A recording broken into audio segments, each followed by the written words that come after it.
The Struggling Artist Record Club is a vinyl record subscription service where I hunt and curate the best punk and punk-adjacent music out there and mail their record to your door each and every month. Imagine finding your new favorite band from across the country without ever having to leave the house. It doesn't get much better than that. The excitement of discovering new music just got that much easier. As a member of the Struggling Artist Record Club, you are going to receive some of the best music you've ever heard from bands you may never even heard of. Whether you've been collecting records for years or just starting out, the Struggling Artist Record Club is designed specifically for you.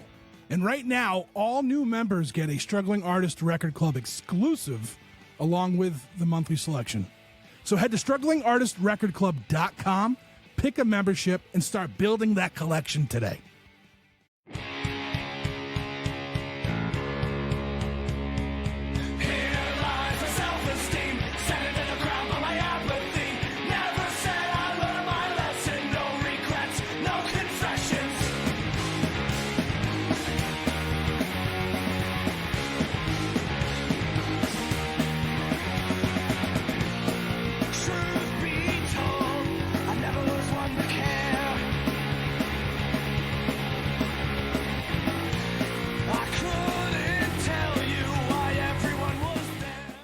I think everyone needs to be fired up these days. So, yeah. 100. Micah and Vanessa, thank you guys. I was so pumped to talk to you at Pooza. I've seen you both perform before in Massachusetts, where I live, and it was just like I was like, I've been meaning to reach out and ask you both on the show. I'm like, this is it. This is what I'm doing. I'm doing it here. I'm doing it in Canada. Thank you for having us. Thank you for having us. Stoked about it. Of course. Now, you guys had some troubles getting the whole band into the country. Rule?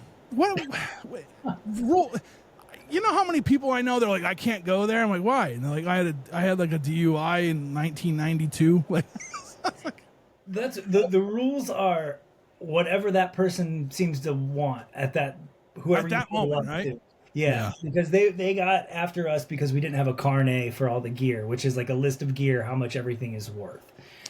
But most of the time, or at least any other time we've gone, that's never been a thing or a problem. It's for bigger bands on tour buses and whatnot. So I think we rolled up to the wrong person. We rolled across the Ambassador Bridge in Detroit. They were trained. They had training folks lined up 50 deep down the side, and I think they were training folks.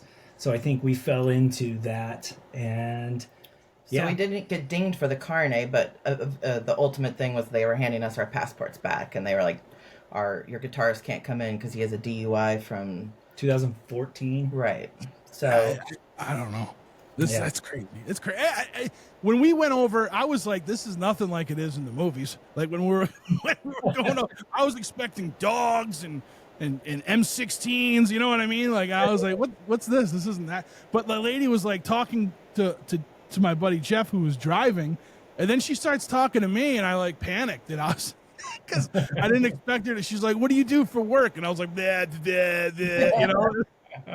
Right. They were like, what type of songs do you play? It's like, So she waved us through, and that was that. But I was like, situations always have a hard time where you're guilty until you prove yourself innocent. Right. Yeah. And I've always felt that way. Like here, every time I've been pulled over, every time a cop has approached me, like it's and you when we're little, they teach us that's not the case, but it is. It's totally the case. Right.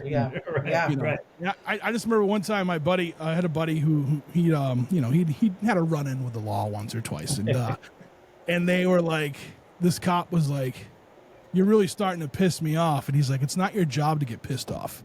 No, that's not your job. Like, you're not supposed to get pissed off, Right. So he's like, just take me to fucking jail, and let it be that, So yeah, but it's just everything we were taught growing up is so wrong. Yeah. And completely invalid. I write about it a lot, and like, what you guys do is it's amazing, and you're so willing to put you and your experiences out there for everybody. And I appreciate that. I don't know if anyone has ever, I don't know if you hear it enough, but I really do appreciate it. Thank you. And I think it's our way of communicating with the world. And Vanessa and I have this conversation a lot because I'm 43. So we grew up in the analog world, and then it switched over to digital as soon as we graduated from high school. Like everything we learned growing up was invalidated the moment we graduated from high school. Yeah. So we've been joking about it lately, like, well, not really joking, but talking about jobs and stuff. Like, I don't even know what people do for jobs anymore. I don't Like, know. I ask my friends what they do, and it's like, oh, I send emails to Steve 3 times a week, and then we talk Zoom on the phone, or Zoom 9 times. CEO of Vibes. The CEO of Vibes. I'm like, what is everybody doing? Yeah. I don't know.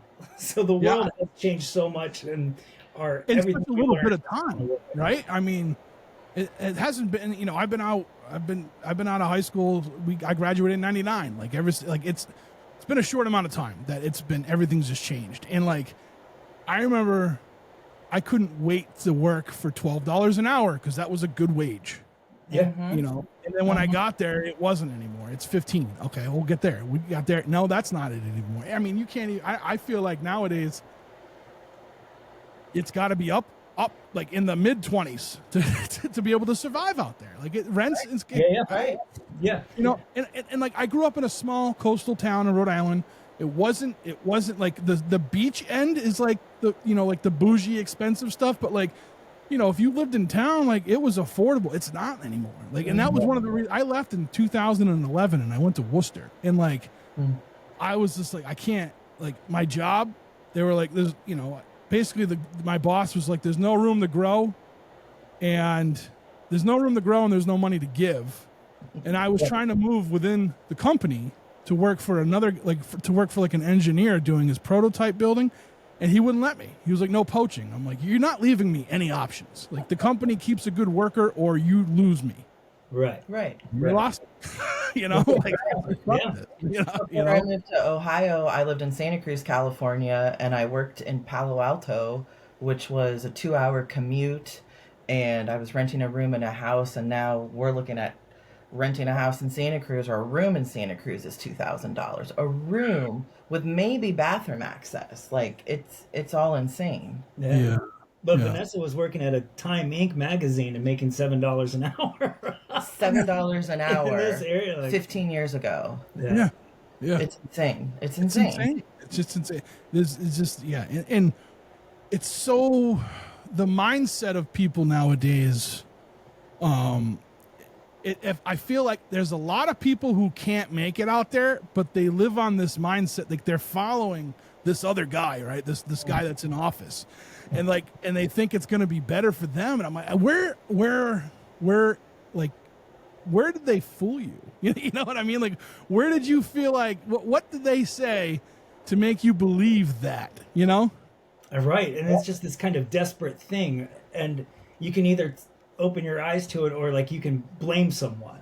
Right. So hence the shit we're in right now is blame somebody else, blame the other. I think it fast-tracked hate, and it's I hate you because that's why I'm not making $25 an hour. Yeah. It's the library's fault, and it's the kids getting lunch at school. It's their fault. Right. But now we've gone the way of everybody loses. Everybody loses. With the big beautiful bill, everyone loses. Except the very tippity top, everyone else loses. I didn't check an update on that today. Have you heard anything on it yet? Yeah, I think it's through. Yeah, it's done. Oh my god. Yeah, it's cooked. Yes. But, man, this day is turning out to be quite. It's a day. Quite the wave, right? Yeah, that's what I told Micah. Like the day after the election today, and it's only 6 months in. I know. It's just. I think the reality of this shit's all just starting to really kick into people. I hope. I hope they realize it. Like, I hope the reality kicks in to everyone who needs to, because there's a lot of people again who just they live in this like they live in this illusion of what's going on. I think they like, and whatever we can get into, like they enjoy watching others suffer, because at least if they're able to watch other people suffer, they feel like they have it a little bit better. They don't have to get anything material. As long as they can see on TV that somebody else is suffering and hear about somebody else's suffering, they feel better. So there's no chance to drag the folks away from it. It's a false sense of control. Right. Yeah. So there was something like growing up, like, and I remember like being in my 20s and like being like dirt poor, like we would boil water to have heat in the house, to steam it up, me and my ex at the time. And like, and then when it got really cold, because it gets pretty cold here, so I would run out and get some diesel and just pour it into the oil tank, so we would have a little bit of heat, and I remember and this was like 2008, 2009, during that whole thing. Like, it's just like but I feel like it's going to get so much worse now. And one of the things that growing up, as like, even in like when I was a teenager and shit, was like, because I didn't have it as hard as some, but I had it hard enough, right? And no one, and it's not a competition, right? But like, I remember like, well, why does this person get to make that much money when I wasn't making that much money? Like, it's not about making, like, people shouldn't have to go through it all because you did, And that was something that took me a few years to realize. And I think that's kind of what it is now too, right? They're seeing it on TV and they're like, good, now they can see what it's like, It's like, do you think they might get a hand up? Like, I've you think someone came here? I don't want younger kids to have to eat that shit. Yes, exactly. I remember getting peanut butter in the Crisco can. You know what I mean? Like, like I remember that shit. So yeah, it's like good. And I think the conversation should have been the whole time like, well, how come this person makes that much when a nurse only makes this much? How about why aren't we all making enough? Right. They do a really good job at playing chess with us and like pitting us against. Right. It's just a complete waste of time. It's a complete waste of time of existence. Right. We all get this short little bit of time to be on this planet that grows food and has all the energy and all the resources we need, and we've decided to do this to one another. Just penalize one another and make it worse. Now, is that like, have you guys always had this empathy like that, or did it manifest from something like specific? Or because the reason why I asked that is because like I said, like I had this like, well, if I had to do it, everyone else does. But then like I got a little older and a little wiser, and I'm like, that's not how this is supposed to be, Right. So I'm not gonna say like, but I mean, I've always had empathy for people, and and like I've always like, I remember being a kid and like not caring about like the color of people's skin, and I was like, I don't get it. Why do people make such a big deal out of it? But then like when I realized when I was older, like just because I see it that way doesn't mean the world sees it that way. So I have to be able to like correct the people who you know what I mean? Like correct people like, hey, no, like that's not how this is supposed to be. So like, was this just something that always kind of like was with you? Yeah. I think both of us, and I think it's probably part of the reason that we're together, but definitely from a young age, I just have never been into being alive. Like, it never really made much sense or was something that I enjoyed. It's not an enjoyable, hasn't been an enjoyable experience for the most part since I was 7 or so. Right. And you were penalized as a young child for expressing that. Yeah. So, but yeah, it's kind of just seeing the shit in the world as a little kid and just being like, it's nonsense. It seems nonsensical for people to be suffering for needless reasons. And I think from your stories of growing up, you've been pretty similar since you were a small child. Right. Just having kind of a hypersensitive view and lens on everything. So then I think that's probably what attracted us together. But I feel like that's also fast-tracked our confidence and support in the art right now, especially. You know? Yeah. And I think this is a thing we talk about a lot, but with the therapeutic language that has infiltrated over the pandemic and everything and fucked us up so much, like we started to use these terms against, and instead of like therapy and like teaching yourself to be better, we've used them as weapons against one another. So it's like, oh, that's people pleasing, that's blah blah blah. It's like, well, you know what, slow the fuck down. You do need to think about other people. Try it for 10 seconds and consider what the space that you're taking and what you're taking in this world and how that's affecting everybody around you. It doesn't seem that crazy, but now that's even been weaponized. Yeah. This now. Yeah. It's funny because like I not funny, but I'm hypersensitive to everything in the world as well, and like I went in a different direction. I shut it all off. Like I was like, I am going to disassociate from the world and just live in this bubble, and I'll be safe You know, because like at the end of the day, like I'm 6'5" and 400 pounds, and there's still a little boy living inside of me because he didn't have a chance to do what he needed to do.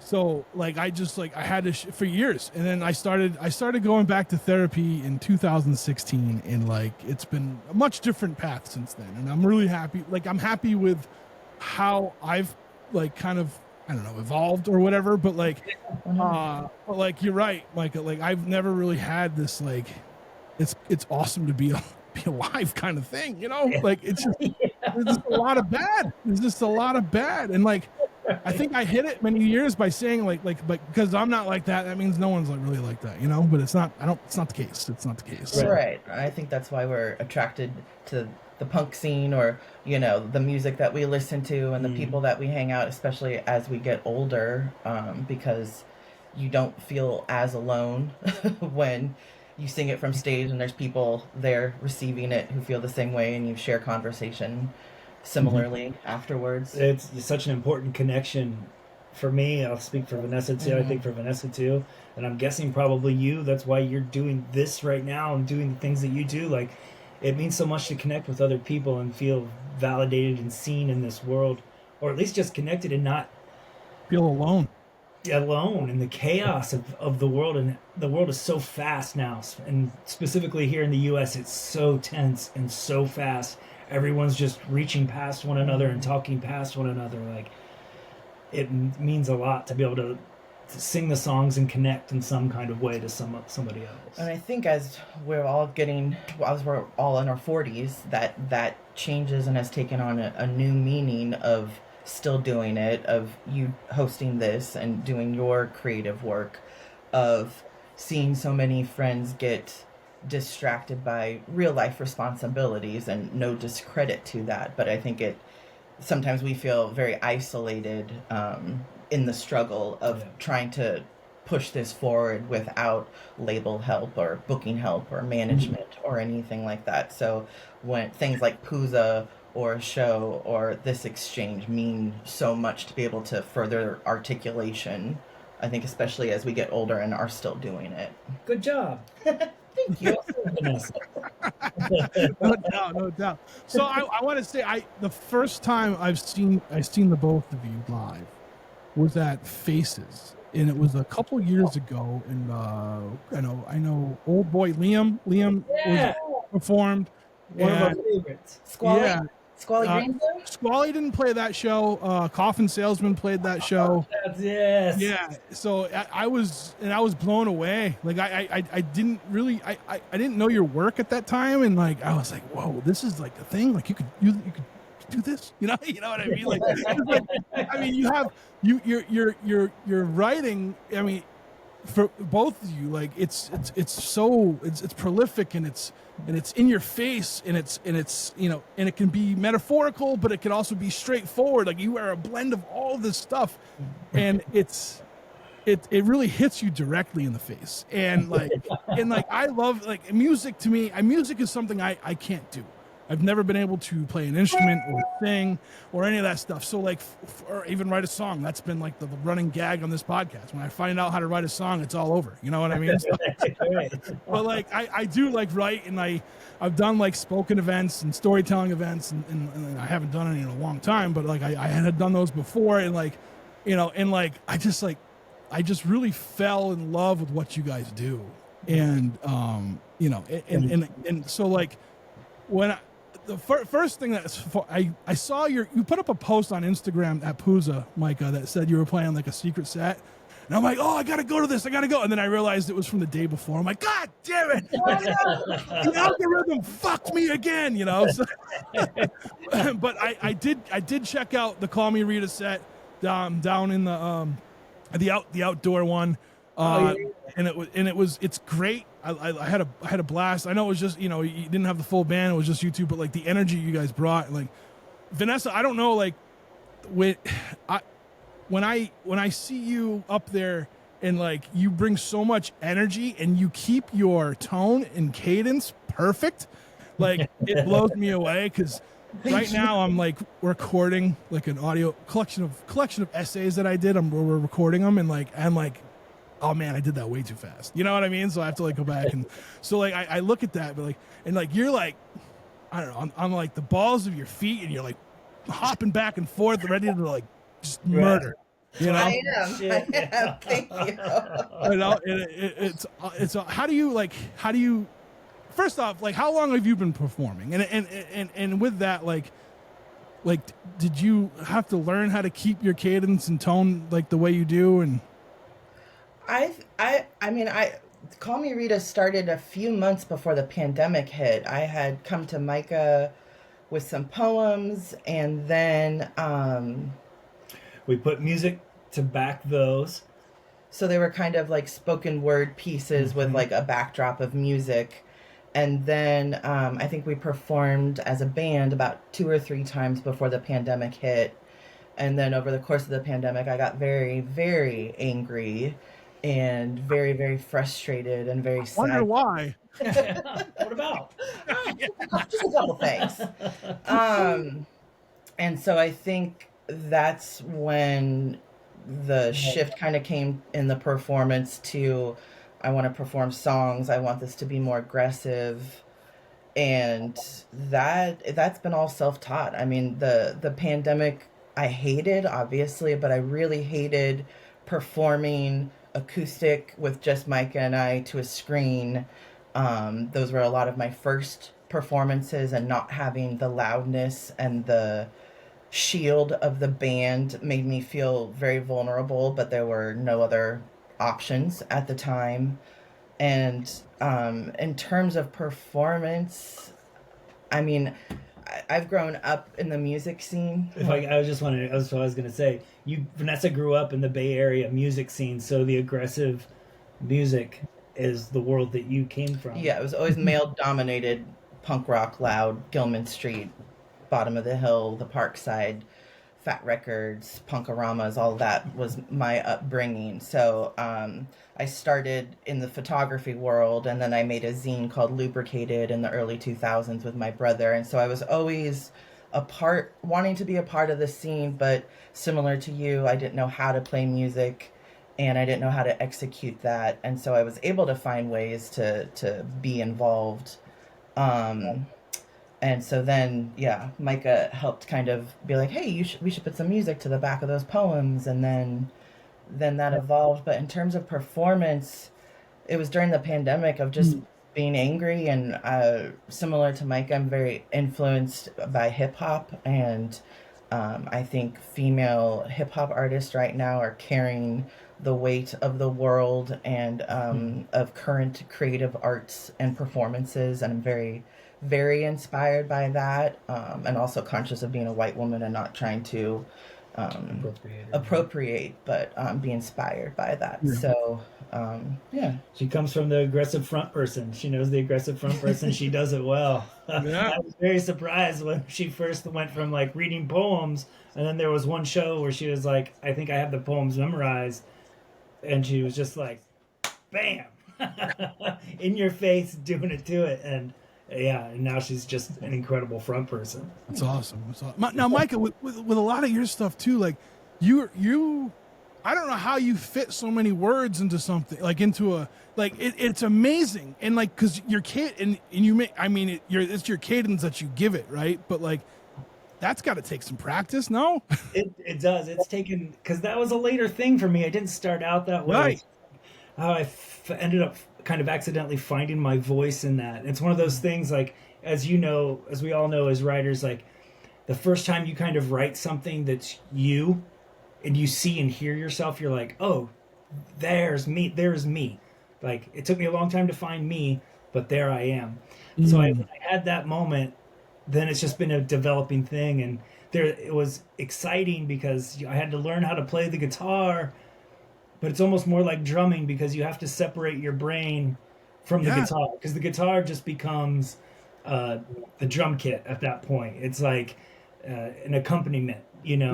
It's like you're giving it beats instead of like, like yeah. Right, because so I look at it's storytelling. I mean, it's folk music and it's storytelling, but it's quicker. A few more words, but It's just how and where I found my voice and what sounds like and feels like me. But it's definitely taken a lot of work to get that disconnect the head from the body kind of thing. Yeah. So that has been one of my biggest issues whenever I've tried to write like lyrics for a song, and it's because I have too, like, I can't shrink what I have to say, and that's been with everything. So like I wrote like screenplays for a long time, and like writing a short was the hardest thing ever for me. Writing like a short story is tough. Like doing like a little poem or something, I can't. Anytime I ever tried to do a haiku, it just didn't. I had too many words. Right. You know? So like to hear that and to see how you do it, it's just like, it blows me away. I think it's for me. It's like it's fun to build the clay and just free form and spit this, and get the words out. Then once you have that big thing, like that's when I wrote the first book and learning how to edit. That was like the big step for me, because it was like you start taking these sentences, one line, one word out, whole paragraphs out, and you watch this piece of work get tighter and tighter and tighter and stronger. And that's why I try to get every song to be where it's just all punches, 2.5 minutes of just a punch every time. And if I, you when you're performing a piece, you can feel your weaker lines and stuff, and like I try to get rid of those, just try to get rid of them a bit as best we can, and make it as tight and as action packed as possible. And then hopefully at the end of 2.5 minutes, everyone can go, oh. Yeah, that's awesome. Speaking of your first book, Hello, My Name is Henry, it ruined me. I was like, and the thing is like, so I brought it with me to Puza because I was like, I'm going to start reading this here because I feel like I never have time when I'm home just to sit down and read. Right. The first night I read like 50, 60 pages. The second night I read like 100. And then I finished, and then I got home, and then I finished the book when I got home. And there was a point in the story where I was like, I hope this isn't what happens. And it did. I was like, because it's something that I've had like a similar thing to, something I can relate to. And like, I'm like, no. I will, if I may, I will say that we were at the grocery store and he had a oh no moment in the apple aisle, and he was like, I think I know what happens to Henry now. Because he didn't know yet. It was pretty much done, and I was leading up to the end, but I didn't have a way that it got out. And yeah, we were at the grocery store, and I was like, oh shit! It was just one of those things that just hits you. I was like, oh shit! Oh no! Oh no on the apple aisle. Yeah. Oh no on the apple aisle. Yeah, it's an amazing story. It's a great book, and like it was probably the first book I've read, and in a long, like I do a lot of audiobooks because I travel and because I'm always at work, and so like, but it was the first book I got to sit down and read, and I read it so fast, and because I just couldn't, like, I remember our last night at Puza, like we had to get up early, and I was like, I'm gonna go to go read whatever. Next thing I knew, it was like almost 7 in the morning. I'm like, oh no, I gotta go to sleep. Thank you for taking the time with it. That means a lot.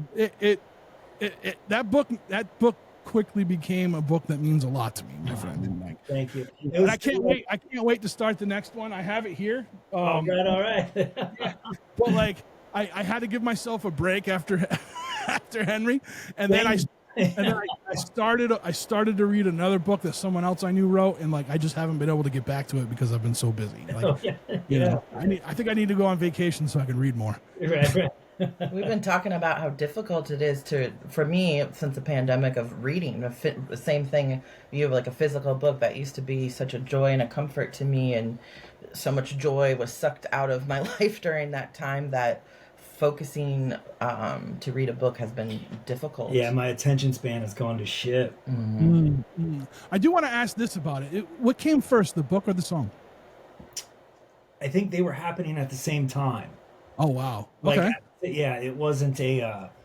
they were happening at the same time, and I was writing the book, and the song, Hello, My Name is Henry, that's literally straight from the book, those first few lines. Mm-hmm. My brain was just connecting in that thing, and I was like, oh, that's a song. So yeah, the songs and the book were happening at the very same time, and the book happened from 11 p.m. to 1 a.m. and the songs came the next morning or afternoon. So it was yeah, they were happening all at the same time. Oh, okay. I like that. Vanessa, how long have you been writing? Like, how long have you been able to write? Because here's the thing. Like, I was writing. The moment I learned about creative writing, I stopped being a little asshole because I had something to express myself. You know what I mean? Right. And then I used to write like little horror stories, and my teachers, the educators, right? The educators would send notes home asking if there was problems at home, and they would pull me aside. What's that? Your work was good then. Yeah. I mean, for like a third grader, yeah. So, but like they would send all the, and like, so I ended up stopping it for years, and then I picked it back up in high school, and then I had to stop it again because, like, you know, for whatever reason, my father wasn't a good guy, we'll just say, and like he would like fucking ridicule me for it, and you know, shit, right? Playing football, and working on cars wasn't enough. You can't be a writer too, you know what I mean, kind of thing. So, right. You know, right. So, shit. But like, you know, so like, how was it? How was it for you? Like, have you always had that? And I've always been writing. I had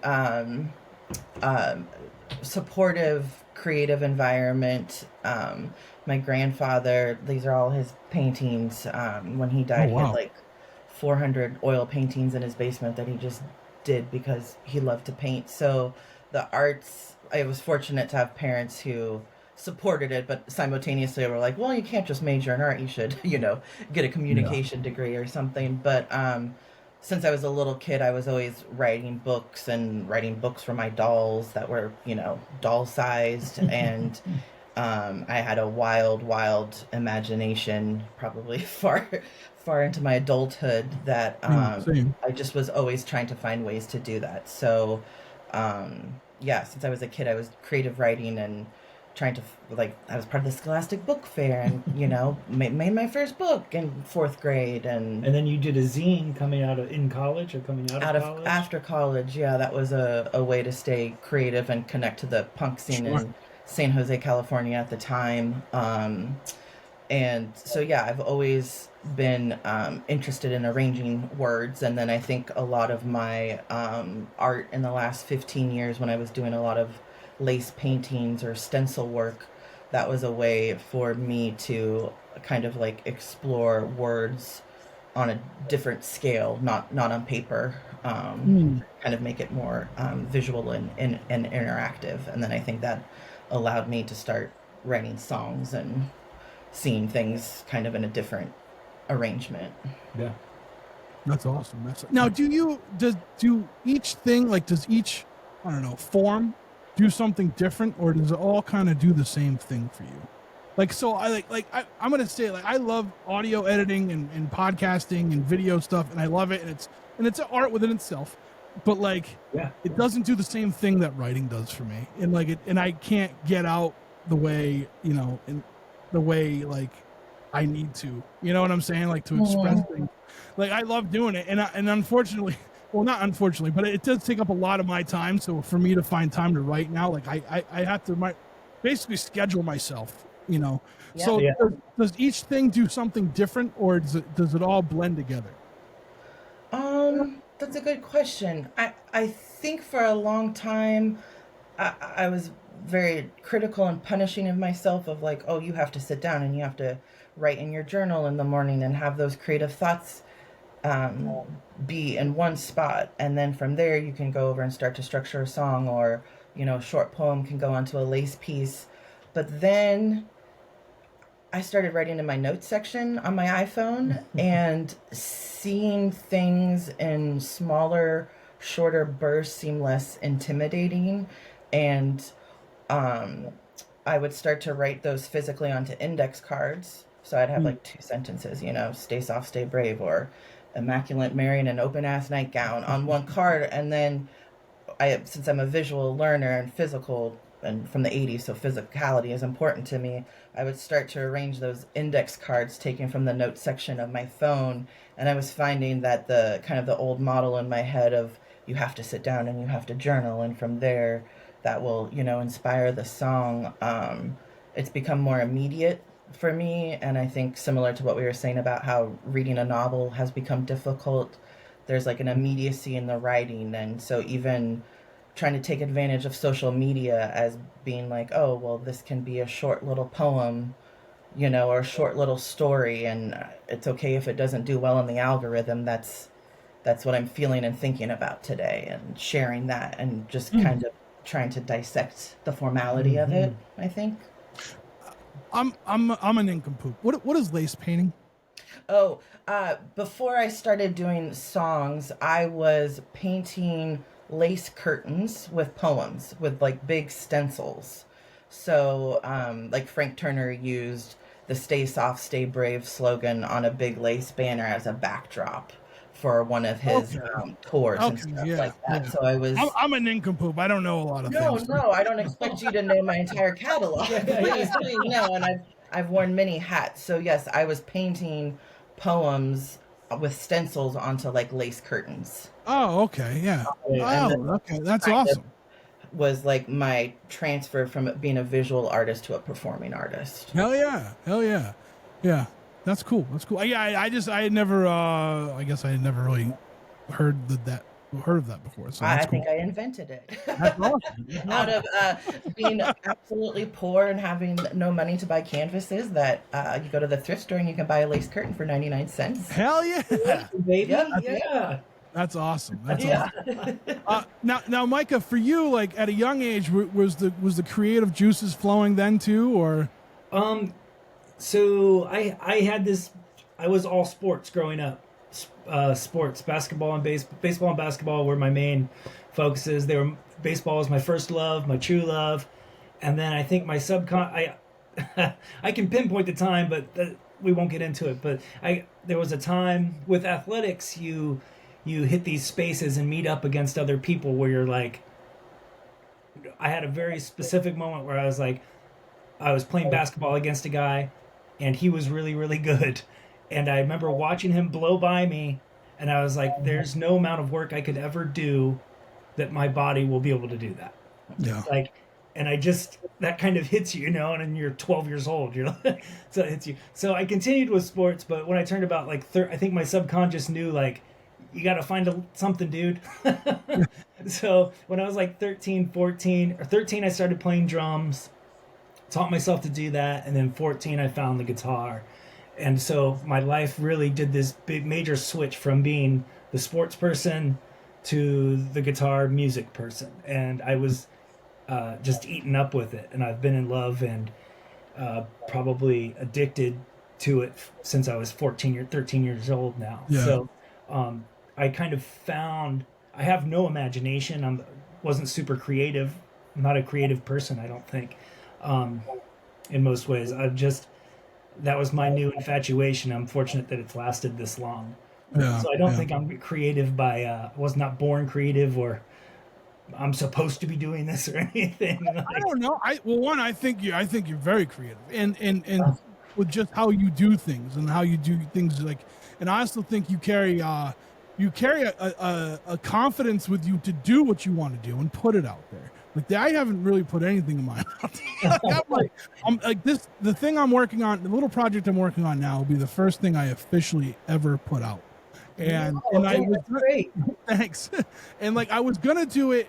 It's basically, I had a collection of these, like, I just call them essays because I don't know what else to call them, but it's probably everything from poems to spoken word, you know what I mean? Like little memories of mine and stuff. And I had this like collection of them, and I was looking at it. I'm like, oh wow, there's two distinct vibes between like this half and this half. And I was like, well, maybe I'll put them all together once I finish it, and I'll put it out as a little book or something. But then I was like, you know what? I have an audio platform. Let me do an audio book. And I was like, I'm only going to do half right now. I'm going to do this half. Like, it's called Disconnect, so you can get an idea what that's about. But like, you know, I'm like, I'm going to do this, and then I'm going to put it out as like a little audio book. And then I was like, and if people want it in print, I can do that too, I think. You know what I'm saying? Great. So yeah, but it's like hard, man. Cause like we're around the same age. Like, you're not supposed to show emotions. You're not supposed to be vulnerable. And like, this is the most vulnerable I have ever done, like, publicly before, I know this is just me, but it's what helps me do this is, there's this little saying I have in my head that is, fuck you. Yeah. yes. Just do it, man. Yeah. Like, I was thinking, like, so I said this as, like, I've said this before, kind of joking, but I realize how true. Like, I've never had any kind of real, like, tangible success of any kind, anything. So, like, I've always been very free to do whatever I want. I've never had, like, a label or a manager that's, like, expecting you to come through with the next big hit or something. So it's like, well, I always just, for better or worse, just always do the thing that's most fun to me. And if somebody, if it lands somewhere on the other side, awesome. So, like, with your work that you're doing, like, fuck them, man. Yeah. It's gonna make you feel good. You're feel good about putting it out into the world, and I guarantee there's gonna be at least one, probably a lot more than one, at least 2, 5, 10 people that, like, connect with it in some small way. Yeah, and thank you. Yeah, and that's what I want. That's what I hope for. If just one person connects to it, like, it's just like. Because, like, I was the person that always felt alone. Like, I had friends growing up, I have family, and, like, I just felt like I was alone in everything. And, like, honestly, is it cliche to say, like, the punk rock world kind of made me feel less alone? Maybe, but, like, it's kind of, I remember the first time I went to a show, a punk show, and, like, I didn't know the band that was up there, and it connected. So I'm like, "Ooh, this is something else." Like, it's cliche because it's true. Yeah, and it's what all connects us through these things and makes us feel less alone. And if that's the only thing we get from it, it's worth all of the energy and our time in the world, right? Because we do. I'm guilty of spending days, years, the first 30 years of my life in my head, not saying anything, and, like, if it makes us feel a little bit less alone, that's a beautiful thing and worth our time and energy. And I think there's like tiers to the vulnerability of, like, you having this work and then you being in this world and seeing different ways of connecting with people, whether it's from stage or podcasting or zines or whatever. And then there's that next tier of, like, I think I want to say this out loud. I think I want to share this. And there's not a right or wrong if people never do that. My grandfather never shared any of his work with anybody in 300 It's amazing. It's fucking amazing. Right. But I feel like there's something that's even more satisfying when you get to that other side of, like, releasing it, of releasing control of, this is the perception I would like people to have of me. And that's been a big thing for me performing, because I always say, like, I can't sing pretty, but I have things to say and I want to say those things, and that's what I'm interested in. So at Pooza, I was talking so much shit in my head of, like, well, without the band, what are we going to sound like in this big park all by ourselves? And, the big stage was for big bands and just everything in my head. And it's like, but I want to do this. Yeah. Like Micah said, fuck everybody. Fuck you. Yeah. Fuck you. Yeah. It's funny. That was the approach I had when I played football. Like, I would sit there and psych myself out before a game to the point where my teammates are like, "What is wrong with this kid?" I'm just like, "You're not fucking good at this. Like, you're just a big, strong kid. Like, there's nothing you could, like." I played defense. It's not a smart position. You know what I mean? I wasn't a smart, and I'm not smart at football. I just knew how to, like, grab hold of somebody who had a ball in their hands and not let go of them. You know what I mean? So, like, and then I would get out there and I would do pretty well. Like, I mean, I played, I played until I was about 30. I played football until I was about 30. So, like, did you really? I played, like, they call it semi-pro, but it's not. It's like more or less, it's like glorified clubs. You know what I mean? So, but, like, I did the same thing. Like, I remember some of the, what happened? Some of the last last games I had, I remember going, like, "You're too old for this. Like, you're too old. You know what I mean?" And, like, but then I would go out there and do all right. I hate that I need that negativity to get me to do things. And like I don't know for you if it happens with you or not, but like the voice that's telling me that I ain't shit is a very familiar voice that I know. Of a person. Yeah. So it's like but at the same time I got like this little Trev's inside, and he's scared, and like adult Trev is like getting angry for little Trev because of that. It's fucking weird how it works. Yeah, it is. And I think it's interesting with it's all performance, like athletics to performing in front of people, performing music, whatever. It's meditative state. It's like any professional athlete, like, isn't thinking while they're on the free throw line. They're in it, they're inside of it, and that's what allows people to excel. Say on the football field, when you're just reacting with all the knowledge that you have in your head, whatever, you're just reacting, and that's when you're at your best. The same as it's this meditative thing that is addictive and beautiful and terrifying, and comes with a million different traps. And I want to change gears a little bit here. You guys have a single coming out soon? Yeah, we do. We talk about it or not yet? Yeah, no, happy to. Right. Micah and I recorded it like a demo version and put it out right before Christmas. It's called No Christmas Cards for Fascists. And so we recorded it with the full band. It's a metaphor. Yeah, it doesn't really relate to anything in real life. I don't know if any family members can relate. But we recorded it with the full band just a couple weeks ago, 3 weeks ago in June. And we're just waiting on final mixes now. It's like Call Me Rita with Micah Schnabel. It's like all conjoined for the first time, really. Everything, Yes, because it's Vanessa and I both singing lead on it. Right, and Micah's solo band is the same players that are in Call Me Rita, so... Same group, Right, but I think it was like last summer, I was having the realization parasocially on social media that relatives of mine were drinking the juice of fascism, and which was interesting to me because I hadn't experienced it the first go around with Trump as president, and so I was kind of seeing this soft launch of their hate and talking to family members about that, and like creating boundaries for myself, and kind of aggressively talking about it with family members.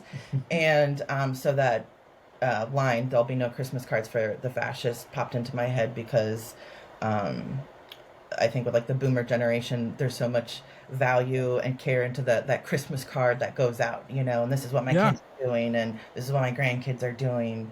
And so that line was kind of humming in my head. And then when the election happened, we were on tour, and we had the night off in Meridian, Mississippi, which was a very real night for us. We went for a walk around our hotel. We were in downtown Meridian, and it's 3 blocks large. And we went for a walk around the hotel to get away from the TV and the polls.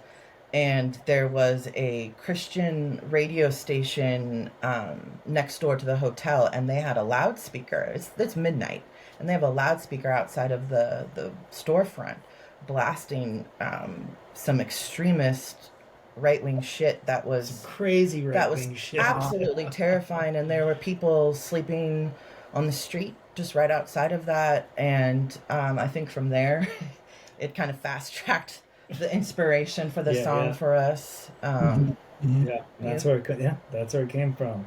I saw you guys perform this at Puza, and it was another one that just kind of hits you right in the face, like, and it makes so much sense. I guess something to ask too, like, because you said it was kind of like a soft rollout, right, with your family with this. Like, what do you think? It was just frustration from the previous administration and what this guy was promising for the future, for this to happen like that? Or do you think, like, because I feel like there is a redemption arc here for people once they realize shit, fucking, like, hey, you're wrong, and like what you're doing and what you're saying, like, isn't very nice, or right. flat out evil. In like, I still believe there is like redemption for people though. You think there's like, You do? Yeah. I feel like there is. I think they could be. Yeah. I think they. I mean, you have to. You know, they'd have to realize they were wrong, and Right. you know, and like in that, you know, I mean, I'm not saying they got to go like pay penance or whatever, but like they should just like I think there's something about the guy that does this. Like a lot of people in history have had it. Right. We're not going to get into names, I guess, but a lot of bad people where they can just almost hypnotize people, you know. And I think and I'm not saying that it's like that for. There's a lot of people out there that are just flat out racist pieces of shit, and this is their platform now, so they can be whatever they can say and do whatever they want about it. Right. But like, I think there are people that got like hypnotized, so to speak, you know. Right. Yeah. Right. Well, I think I mean, it's how it's how religion is based, right? Like, the Bible or pretty much all holy books were written in languages that have been dead for thousands of years. It's just this kind of blank amorphous thing that you can project whatever you want onto it. And you could, if you go looking into any book, you could find some, line that justifies whatever it is. Yeah. I want French fries on Thursday. Oh well, book The Potato Farmer. Yeah. Luke John 13. Exactly. Like, and for whatever reason, this vapid haircut has allowed people to project their worst ideas out and into the world loudly and justify it. Right. Yeah, I think that's kind of what scared me so much, was knowing people who weren't in that belief category 8 years ago are now proudly in that category. And I hold a small amount of hope for, as you were speaking of people coming around. And I know I have a lot of respect for Amel and the Sniffers band. And I've been trying to take a page from how she's been introducing songs of saying, like, as a white person, I don't know everything. And, we're here to dismantle and learn new things. So I hold space for that. But at the same time, I'm not interested in those motherfuckers right now. Excuse me. I don't know if we can swear on this podcast, but I'm not. Oh, yeah, I'm surprised. I'm surprised I haven't been the whole time. I'm just not interested in those people anymore. I want to save and connect and persevere with the people who think like me, who don't have as strong of a voice or opportunities as me. So that's what I'm interested in right now. I'm not interested in trying to change anybody's mind. Yeah, I was gonna say I'm not interested in changing anybody's mind. I'm just interested. I'm interested in letting people know that you're not alone, and yes, like go with you. Yeah. That's where I'm at too. I mean, I'm not going to put any work into anybody that's they're gonna have to. They want redemption. They're gonna have to come for it themselves and prove that. They opened a concentration camp in Florida and are selling merch for it. If that's not the chance, if that wasn't your sign to jump the ship, I don't think you're coming back. Yeah. Who would have thought the rapture would really be this, right? So dumb and cartoonish and cruel and God. Everything about it. It's like a bad movie. Like it's a movie that would bomb in the box office. Is what we're living through right now. Like the dude compared the bombing that they did in Iran to Hiroshima. Like. Yeah. Did you see that? Like, I was like, what? Like, just cartoon evil at this point.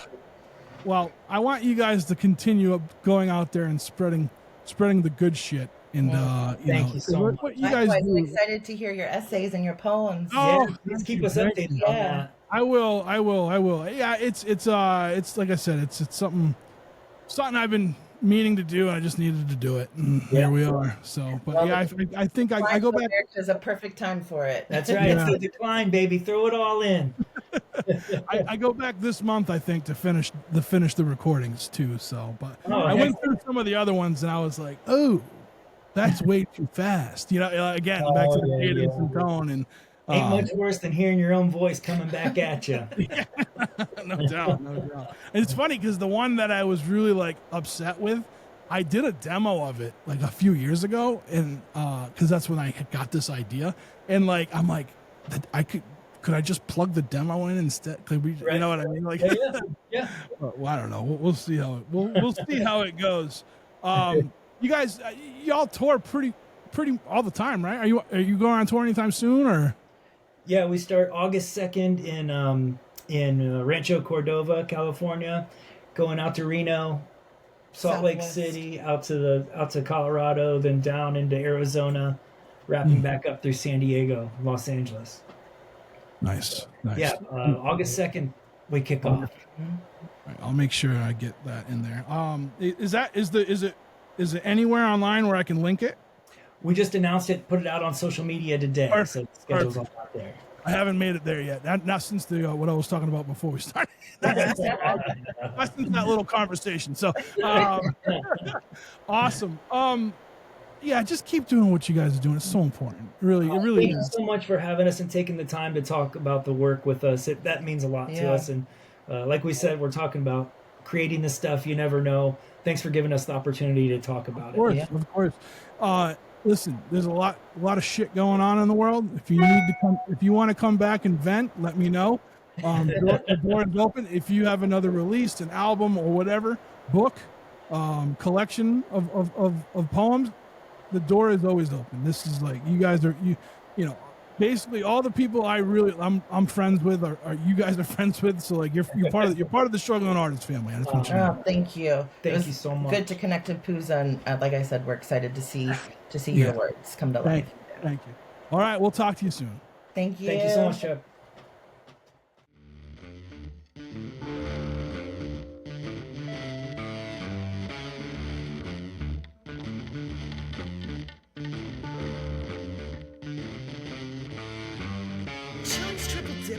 And a Presidente at noon, sacrificed on the altar vice under shroud of male doom.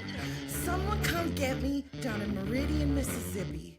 My card's been cut in half, they snip loose all our balloons. This ain't no howdy doody times, I know who I am, motherfucker. And I know who you are too. Dancing in the broken glass, sifting through